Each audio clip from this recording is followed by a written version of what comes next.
Students, my name is Saddam Said and today we are going to teach our lecture number 12.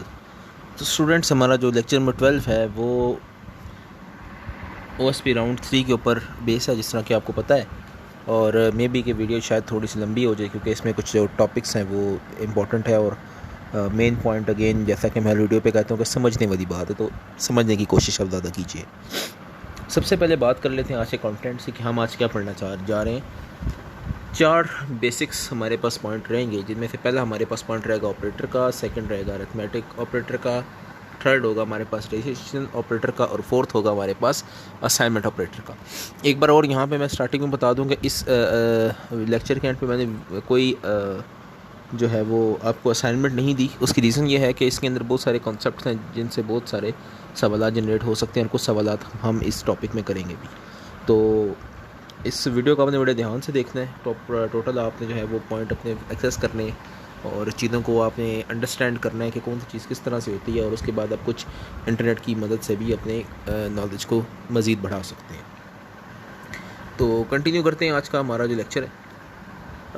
Operator क्या होता है, what is operator. अगर मैं operator की बात करूँ तो वो कहता है कि operator is a symbolic that tells the compiler to perform specific mathematical और लॉजिकल ऑपरेशंस। वो कहता है ऑपरेटर एक ऐसा सिंबल है जो कंपाइलर को ये बताता है कि आपने अपने वेरिएबल के साथ एक्चुअली करना क्या है। कि आप दो वेरिएबल को प्लस करते हैं, दो वेरिएबल को माइनस कर रहे हैं, दो वेरिएबल को आपस में कंपेयर कर रहे हैं, दो वेरिएबल को आप एक दूसरे से ग्रेटर या लेस शो करने की कोशिश कर रही है, या जो भी आपका काम होगा ऑपरेटर ने ही बताना है कि आप कंपाइलर को कि ये दो वेरिएबल आपस में ये काम करेंगे। तो कहता है C language is a rich in built in operators and provide the following type of operators. तो जो सी लैंग्वेज होती है वो आपके पास कुछ बिल्ट इन ऑपरेटर इस्तेमाल करती है, जिनमें से कुछ टाइप्स की जो है वो लिस्ट में नीचे मौजूद है, जिसमें अरिथमेटिक आती है, रिलेशनल है, लॉजिकल है और असाइनमेंट है। यहाँ पे मैं आपको ये बता दूँ कि इसके अलावा भी और भी होते हैं। अगर यहाँ पे अगर आप इंटरनेट पर जाएंगे तो आपको एक बिट वाइज ऑपरेटर भी मिलेगा, आपको मिस्क ऑपरेटर भी मिलेंगे, आपको फ्लैग ऑपरेटर्स भी मिलेंगे, आपको बुलियन ऑपरेटर्स भी मिलेंगे। तो और इसके अलावा भी होते हैं, लेकिन पॉइंट अगेन वही है कि वो आपके कोर्स में इंक्लूड नहीं है, तो मैंने इसलिए यहाँ पे भी इंक्लूड नहीं किया। लेकिन अगर आप नॉलेज के लिए काम करना चाह रहे हैं, क्योंकि मैंने आपको पहले से बात बताई है कि आप कोई भी टॉपिक सब्जेक्ट या कोई कुछ भी रीड करते हैं तो हमेशा अपने नॉलेज को गेन करें। ये किताबें और ये कोर्स कंटेंट करना एक अलग बात है, लेकिन अपने नॉलेज को आप ज़रूर किया करें कि आपका नॉलेज होना चाहिए कि कौन सी चीज़ में क्या पॉइंट है। सिर्फ पेपर पास करना और जस्ट कोर्स कवर करने की हद तक अपने नॉलेज को ना रखा करें। बहरहाल आगे मूव करते हैं। अब अरिथमेटिक ऑपरेटर। अरिथमेटिक ऑपरेटर कौन कौन से होते हैं गौर कीजिएगा। अरिथमेटिक ऑपरेटर में हमारे पास सबसे पहला ऑपरेटर आ रहा है वो आ रहा है प्लस का, सेकंड आ रहा है माइनस का, थर्ड आ रहा है मल्टीप्लाई, फोर्थ आ रहा है डिवाइड, 5 आ रहा है मॉडुलस, 6 आ रहा है प्लस प्लस। इसे इंक्रीमेंटल ऑपरेटर कहते हैं। और लास्ट में अगर आप देखें तो कौन सा ऑपरेटर आपको नज़र आ रहा है, डिक्रीमेंट ऑपरेटर नज़र आ रहा है, जिसको माइनस माइनस से कंसीडर किया जाता है। तो यहाँ पे अरिथमेटिक ऑपरेटर्स आपके पास कौन कौन से होते हैं पहले तो आपको ये पता होना चाहिए। ये तो बेसिक्स ऑपरेटर हैं जो आप आम इस्तेमाल भी करते हैं। हमने जब पिछले कुछ लेक्चर्स लिए थे तो वहाँ पे हमने एल्गोरिथम पढ़ा था और फ्लो चार्ट या सूडो कोड का देखा था। तो हमने सूडो कोड के अंदर यही बात डिटेल से पढ़ी थी कि आपने किस तरह से अपने प्रोग्राम को रन करना है। और उसने मैंने आपको कुछ प्रोग्राम दिए भी थे बाय होमवर्क के लिए, तो काफ़ी स्टूडेंट्स ने मुझे वो चीज़ करके भी बताई थी। तो इंशाल्लाह 15 सितंबर से यानी कि हमारा जो वीक 13 होगा, अगर वो हो जाता है बाय फेस टू फेस हो जाता है तो हम प्रॉपरली इसे लैब में भी इम्प्लीमेंट करके देखेंगे और वहाँ से डिटेल में से जानने की कोशिश करेंगे कि किस तरह से हमारे पास ये वर्कआउट होता है। अब बारी बारी हम समझने की कोशिश करते हैं। सबसे पहले वो कह रहा है एडिशन का ऑपरेटर। एडिशन ऑपरेटर कहता है it is a binary operator. ये एक बाइनरी ऑपरेटर है। बाइनरी को अगर अंडरलाइन कर लीजिएगा अपने पास, या कॉपी पेन जब अगर आप रख रहे हैं अपने पास तो इसके जेन में रख लीजिएगा। अक्सर ये पेपर में बोर्ड में एमसीक्यू होता है कि आपके पास जो अरिथमेटिक ऑपरेटर होते हैं वो कौन कौन से ऑपरेटर होते हैं, वो बाइनरी है, यूनरी है या टेनरी है। तो इस कॉन्सेप्ट को भी आपने देखना है। तो रिपीट कर लें मेरे साथ यहीं पे। बाइनरी, बाइनरी का मतलब है 2, यूनरी, यूनरी का मतलब होता है 1, और टेनरी, टेनरी का मतलब होता है 3। नाम ज़ाहिर है, यूनरी सिंपल अकेला, यूनिट 1, बाइनरी 2। यानी कि अगर आपने इस ऑपरेटर को इस्तेमाल करना है तो कम से कम 2 वेरिएबल चाहिए होंगे। टेनरी 3, अगर आपने टेनरी ऑपरेटर को यूज़ करना है तो कम से कम 3 ऑपरेटर चाहिए होंगे। तो कह रहा है it return the sum of 2 variable you have two operand without affecting the value of any operand। वो कहता है कि ये क्या काम कर रहे हैं, नीचे जो उसने एक एग्जांपल दी हुई है उसके अंदर आपको दो ऑपरेंड के अंदर वैल्यूज है। ऑपरेंड का मतलब क्या है, आपके पास जितने भी वेरिएबल्स होते हैं, अगर इस केस में देखो तो मेरे पास a = 2, तो ये a = 2 ये एक ऑपरेंड है और b दूसरा ऑपरेंड है जिसे हम वेरिएबल्स भी कह सकते हैं। तो कहता है कि जब आप वैल्यूज़ ऐड करेंगे तो डेफिनेटली वो किसी थर्ड वेरिएबल में यूज़ होगी, तो आपके पास जो वैल्यूज़ होंगी वो डिस्टर्ब नहीं होंगी। तो उसने कहा नीचे एग्जांपल देखो, उसने क्या है कि लेट सपोज उसने एक वेरिएबल में 2 रख लिया और b में 5 रख लिया। जब आप देखें if we write a + b, यहाँ पे फोकस करें a + b के ऊपर कि हमने पहली लाइन में क्या बात करी है, it is the binary operator. इसका मतलब है कि दो ऑपरेटर एडिशन को चाहिए होंगे। और आप देखें a + b, अगर आप नॉर्मली भी सोचें, अगर मैं आपसे कहूँ जी मुझे सम करना है तो आपका पहला क्वेश्चन क्या होगा कि सर पहले ये बताएं सम किसको करना है। इसका मतलब क्या है कि आपको कम से कम 2 वैल्यूज़ चाहिए। अगर मैं आपको 2 वैल्यूज़ देता हूँ तो आप सम कर सकते हैं। मैं कहता हूँ 2 + 6 कर दें या 8 + 4 कर दें। अगर मैं आपसे कहता हूँ बच्चों सम करना है, आप कहेंगे ठीक है सर बताएं किससे सम करना है। मैं कहता हूँ 4, तो आप कहेंगे सर ये क्वेश्चन ही कंप्लीट नहीं है, क्योंकि आपने 4 को किसके साथ मैच करना है या किसके साथ ऐड करना है ये पहले क्लियर करें। तो सेम लाइक डैट यहाँ पर भी हो रहा है कि आपको कम से कम 2 बाइनरी ऑपरेंट चाहिए होंगे या वेरिएबल चाहिए होंगे, इसलिए इसे बाइनरी ऑपरेटर कहा जाता है और ये आपको 7 रिटर्न करेगा। इसी तरह अगर आप वैल्यूज़ को चेंज कर देते हैं, यानी कि 10 + 2 कर देते हैं या कोई वेरिएबल को आप इंक्रीज़ करते हैं, वैल्यू चेंज कर लेते हैं, तो उसके मुताबिक डिफरेंट रिजल्ट आएगा। सब्ट्रैक्शन सेम लाइक डैट बात है, मुझे बताने की ज़रूरत नहीं, वही वाली बात है कि ये भी बाइनरी ऑपरेटर होगा और आपकी वैल्यूज़ को अफेक्ट नहीं करेगा। आप कोई वैल्यूज़ एंटर करें तो आपके पास वैल्यू आ जाएगी।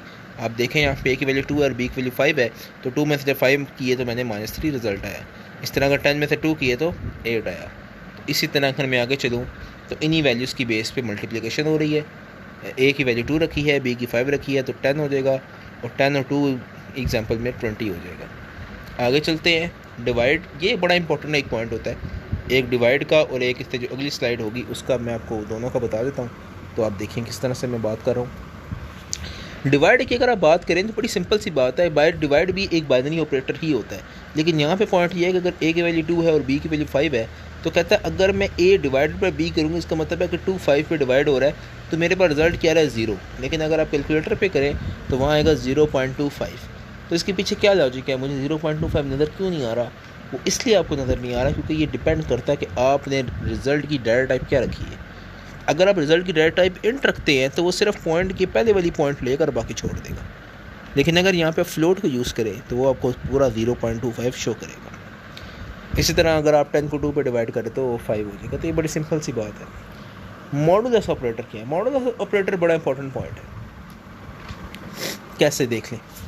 मॉडुलस ऑपरेटर आपको ये कहता है कि मैं हूँ तो बाइनरी ऑपरेटर ही, लेकिन मेरा काम क्या होगा। पेपर आप ये गौर कर लें, अगर मैं आपको दिखा सकूँ जूम करके जितना मुझसे पॉसिबल है, कि मॉडुलस ऑपरेटर में ये बात कर रहा है कि मैं अब ऐसा ऑपरेटर हूँ जिसके अंदर आपने मेरे पास एंड पे रिमाइंडर क्या आता है वो बताना है। अब रिमाइंडर कैसे, समझ नहीं आ रही। अब देखें उसने लिखा हुआ है let us consider a = 2 and b = 5, 2 variable दे दिए मैंने आपको, और मैं आपसे कहता हूँ a मॉडुलस b निकाल के दो, तो उसने आंसर लिखा हुआ है 2। अब ये 2 कैसे आया? आप 1 मिनट के लिए 2-3 क्लास में चले जाएँ और वहाँ पे सोचें आपको डिवाइड करना कैसे सिखाया जाता था। आपको वह एक डायग्राम बनाई जाती थी, एक सीधी लाइन होती थी और एक हॉरिजॉन्टल लाइन होती थी। बाहर आप वैल्यू रखते थे 2, अंदर रखते थे 5, फिर 2 को टेबल किधर रखते थे 2 तक, क्योंकि 2 5 से छोटा होना चाहिए, तो 2 to the 4, तो 4 का रिज़ल्ट 5 से छोटा है, तो जो आपके पास एंड पे रिज़ल्ट बनता है आप उसको जो है वो यूटिलाइज़ करते हैं। तो यहाँ पे भी आप देखें तो मेरे पास रिज़ल्ट क्या आएगा, यहाँ पे आंसर आना चाहिए मेरे पास 2 ज़ा 4, तो एंड पे रिमाइंडर क्या बचेगा, 5 में से 4 निकालेंगे तो 1। अब यहाँ पे बाय मिस्टेकनली 2 लिखा हुआ है, यहाँ 1 आएगा। एक और एग्जांपल देखनी, 10 और 2 की, अंदर 10 रखेगा बाय 2 रखेंगे, 2 5 ज़ा 10, तो 10 में से 10 निकाले कितना आ गया 0। तो फ़र्क है, डिवाइड के अंदर आप क्या कर रहे हैं, इस डिवाइड की ऊपर वाली वैल्यू को शो कर रहे हैं और रिमाइंडर में उसकी एंड वाली वैल्यू को शो कर रहे हैं। तो इन दोनों में थोड़ा सा डिफरेंस है, ये आपने पॉइंट फोकस रखना है। इंक्रीमेंट और डिक्रीमेंट ऑपरेटर्स अक्सर पेपर में नज़र आते हैं, और यहाँ पे जो चेंजिंग आ रही है पहले लाइन में लिखा आ रहा है कि it is a unary operator. नाम से ज़ाहिर है कि इसके लिए आपको किसी भी सेकंड वेरिएबल की ज़रूरत नहीं पड़ेगी। कह रहा है it increase the value operating with the operator by 1 and assign the new operated value in the operator and do the value according to the notation वो प्रीफिक्स और postfix adds depend on you. तो उसने एक example दिया, मैं इसको आपको जो इंग्लिश मैंने बोली इसको मैं उर्दू में समझाने की कोशिश करता हूँ। आप देखें, उसने कहा कि let us consider a is equal to 4। मैंने आपसे कहा कि एक वेरिएबल a है, उसमें 4 पड़ा हुआ है। अब प्रीफिक्स की बात करते हैं। प्री का मतलब होता है पहले, तो मैंने लिखा हुआ है b is equal two plus plus a। तो पहले तो ये पॉइंट समझ लें कि ये मेरे पास यूनरी ऑपरेटर है। उसकी रीज़न क्या है, यहाँ पे आप देखें तो मेरे पास एक ऑपरेटर की बेस पे ही वैल्यू निकलेगी। लेकिन अगर हम इससे पिछले वाली साइड्स को देखें तो वहाँ पे हमारे पास डिफरेंट ऑपरेटर्स मौजूद थे और उन डिफरेंट ऑपरेटर के अंदर हमें बाइनरी ऑपरेटर की ही मदद लेनी पड़ी। तो यहाँ पे अगर मैं एक और बात करूँ तो कह रहा है कि value of a and b will be respectively 5 and 5। कैसे मुझे पता लगा 5 वैल्यू कैसे आ गई है। तो आप देखें, जैसे ही कंपाइलर ने प्लस प्लस किया तो प्लस प्लस करने का मतलब ये होता है कि उसने a की वैल्यू को पहले एक इंक्रीज़ किया। प्लस प्लस का मतलब होता है कि a की पुरानी वैल्यू के अंदर एक ऐड कर दो। दोबारा से मेरी बात रिवाइज़ कीजिएगा, ये ऑनलाइन चीज़ समझाना बहुत मुश्किल है, इसके लिए आपको प्रॉपर प्रैक्टिस करनी पड़ेगी, लेकिन मेरी कोशिश है कि जितना मैं बेहतर तरीके से गाइड कर सकूँ। दोबारा सुनिए, notation b is equal two plus plus है, सेकेंड लाइन में जो लिखा हुआ है इसका मतलब क्या है, कंपाइलर कैसे रन करेगा। जैसे ही कंपाइलर प्लस प्लस रीड करेगा वो ये बात समझ लेगा कि a के अंदर a की जो भी वैल्यू है, अगर आप देखें तो a की पुरानी वैल्यू कितनी है, ऊपर देखें let us consider a is equal to 4 है।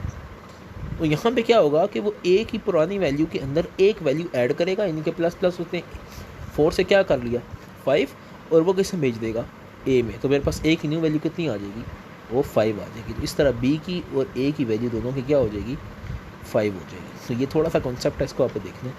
अब पोस्ट फिक्स में आते हैं। पोस्ट फिक्स में कहता है notation b is equal to a plus plus. तो जैसे ही कंपाइलर b की वैल्यू एंटर करेगा इज इक्वल टू a, तो a की पुरानी वैल्यू कितनी है 4, तो वो पहले वैल्यू उसको प्रिंट कर लेगा और प्लस प्लस करेगा, लेकिन बाद में। तो यहाँ पे बड़ा इंपॉर्टेंट पॉइंट है कि अगर मेरे पास प्लस प्लस पहले आता है तो मेरे पास a की वैल्यू अपडेट होके आएगी। अगर प्लस प्लस बाद में आता है तो फिर a की वैल्यू अपडेट तो होगी लेकिन शो आपको पुरानी वाली करेगा। तो फिर सवाल है कि सर मुझे नई वाली वैल्यू क्यों शो नहीं कर रहा।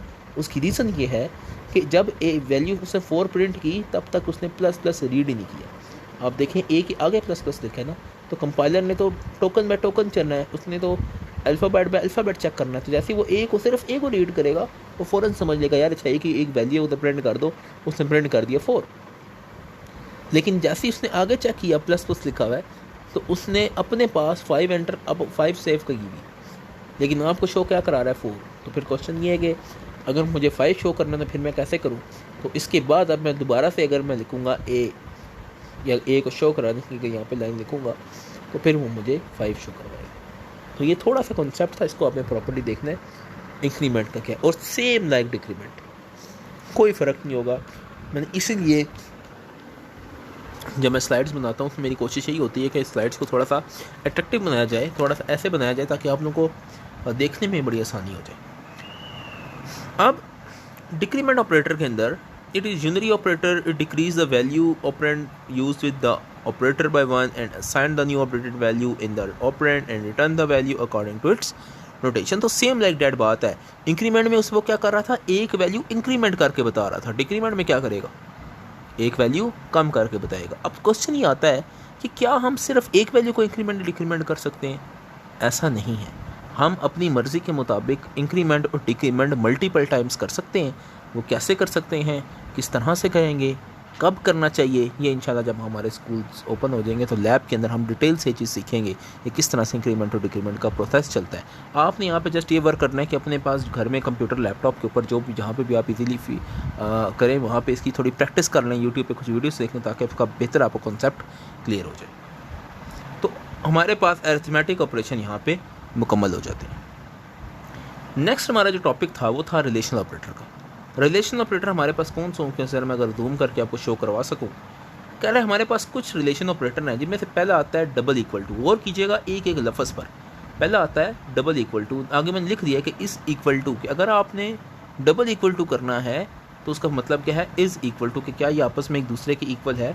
हम आगे देखेंगे कैसे होता है। Does not equal to, exclamation mark का साइन और आगे इज इक्वल टू, तो डज नॉट इक्वल टू। फिर लेस देन का साइन भी है, ग्रेटर देन का साइन है, less than equal to, greater than equal to. तो ये कुछ आपके पास पॉइंट है।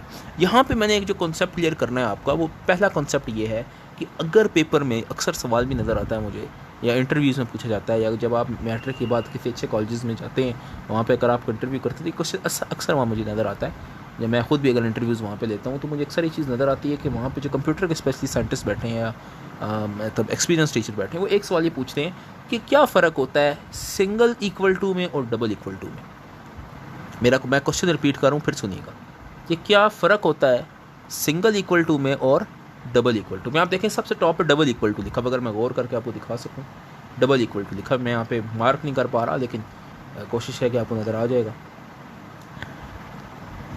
मैं आपको डिफरेंस बता दूँ, एक लाइन की बात करूँगा और आपको क्लियर हो जाएगी बात कि कैसे। सिंगल इक्वल टू यानी कि अगर मैं आपसे कहूँ कि दो वेरिएबल के बीच में एक इक्वल टू डला हुआ है, जैसे मैं आपसे कहता हूँ a is equal to B, तो आप देखेंगे a इक्वल टू बी जो है उसके अंदर सिंगल इक्वल टू है, तो इसका मतलब ये क्या होगा कि b की जो भी वैल्यू होगी वो a के अंदर आ जाएगी। फिर रिपीट कर रहा हूँ, a is equal to B, एक स्टेटमेंट लिखी है, कोड, एक लाइन का कोड लिखा हुआ है, a is equal to B, तो जो b की जो भी वैल्यू है वो किसके पास आ जाएगी, a के पास आ जाएगी। मिसाल के तौर पर मैं कहता हूँ b की वैल्यू 1 है और a की वैल्यू 2 है, और मैं नीचे लिख देता हूँ a is equal to B, तो b की वैल्यू क्योंकि हमारे पास ऑलरेडी क्या थी, a की वैल्यू 1 थी और b की वैल्यू 2 थी, तो जैसे मैं a इक्वल टू बी लिखूँगा तो जो b की वैल्यू 2 है वो a की वैल्यू को दे देगा। अब जब मैं प्रिंट करूँगा a की वैल्यू, तो बाय डिफ़ॉल्ट तो a की वैल्यू 1 थी, लेकिन अब वैल्यू वो 2 हो जाएगी। उसकी वजह क्या है कि आपने b की वैल्यू को a के बराबर कर दी है। तो जब a इक्वल टू बी, इसका मतलब क्या होता है लॉजिकली कि आपने b की पूरी वैल्यू उठाई और a को जाके दे दी। फिर रिपीट कर रहा हूँ, b की पूरी वैल्यू उठाई और a को जाके दे दी। सिंगल इक्वल टू की बात करूँ बच्चों। अब आते हैं डबल इक्वल टू के ऊपर, तो मैं इंशाल्लाह आगे स्लाइड करता हूँ, वहाँ पे डिटेल में देखते हैं कि डबल इक्वल टू क्या काम करता है। Double equal to, it is a binary operator definitely, कि अगर आप बाइनरी ऑपरेटर, इसका मतलब क्या है, कम से कम मुझे 2 ऑपरेटर लाजमी चाहिए होंगे। तो इट्स कंपेयर द वैल्यू, सबसे इंपॉर्टेंट बात अंडरलाइन कर लें पहली लाइन को, कि इट्स कंपेयर द वैल्यू। फिर रिपीट कर रहा हूँ, it's the compare the value. Double equal to क्या काम कर रहा है, इट्स कंपेयर द वैल्यू। अब मैं दोबारा से रिपीट करता हूँ सवाल को कि सिंगल और डबल इक्वल टू में डिफरेंस कहाँ पर आया, कि सिंगल इक्वल टू का मतलब क्या है कि अगर a इक्वल टू बी है तो b की वैल्यू a को उठा के दे दो। अगर मैं a double equal to B करता हूँ तो इसका मतलब क्या है कि चेक करो, कंपेयर करो, चेक करो क्या a की वैल्यू b के बराबर है या नहीं। मेरी बात कुछ क्लियर हो रही है आपको जो मैं बात करना चाह रहा हूँ, कि अगर a इक्वल टू बी है और a double equal to B है तो डिफरेंस बड़ा सिंपल सा है कि a इक्वल टू बी, कि b की वैल्यू a को दे दो। a double equal to B, check करो क्या a b की इक्वल है या नहीं।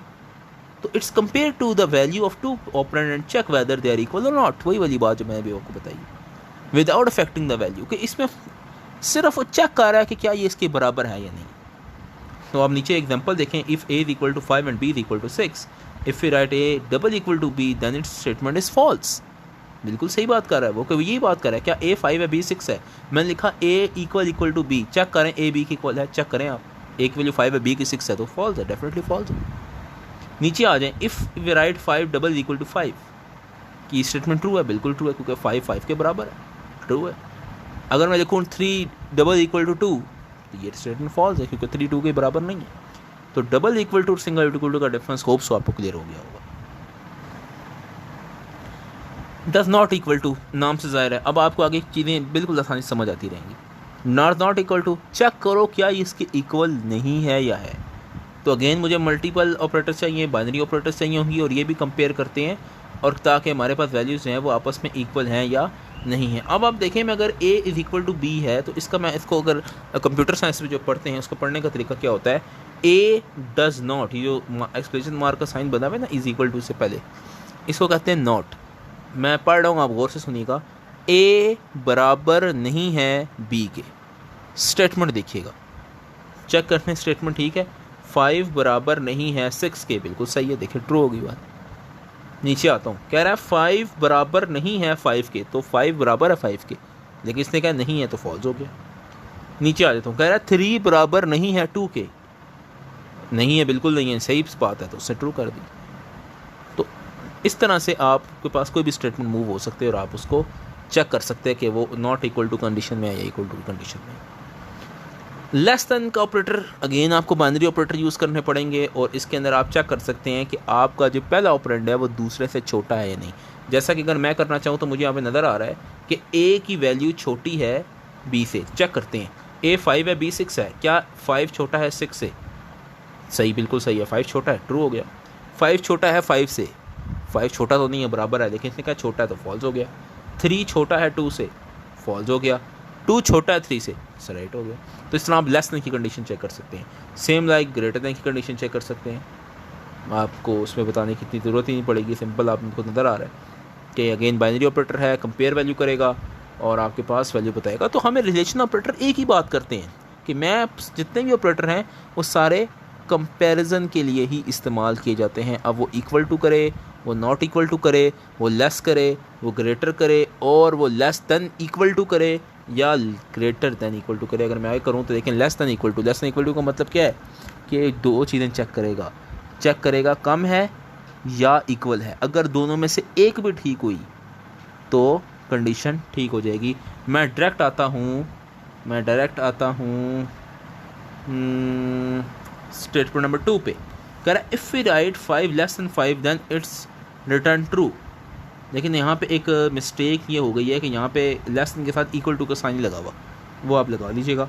अब यहाँ पे देखें, कह रहा है if we write 5 is less than 5, तो 5 इज़ लेस तो गलत हो गया, लेकिन इक्वल टू की कंडीशन ठीक हो गई। तो लेस और इक्वल टू में भी अगर कोई ये कंडीशन ठीक हो जाती है तो भी आपके पास ट्रू स्टेटमेंट ही समझी जाती है।